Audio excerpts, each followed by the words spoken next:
I don't know if that's your copy or Foster's, but I've made some corrections. Corrections? Amendments, notes and things.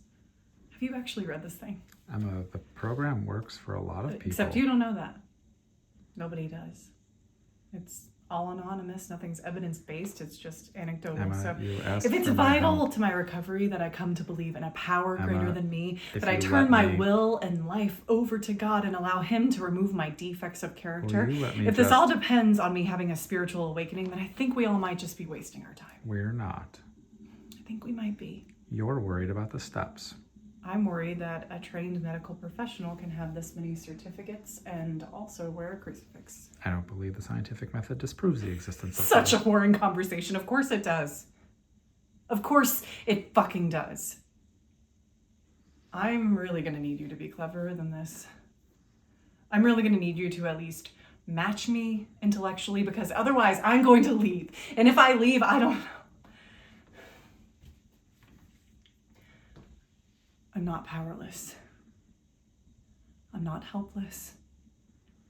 I don't believe addiction is a disease, and I'm scared and angered by the suggestion that from now on it's either eternal abstinence or binge to death. I can't surrender to a higher power because there isn't one. There just isn't. And you, as a person who lives in the 21st century, should know that. Emma. I wake up with wet sheets in places I don't recognize, with bruises I can't account for, and men I don't know. Stolen from people, and I've slept in the streets. I'm in trouble. I know that. But this book, this process can't help me. You can't help me. I see a lot of clever people in here.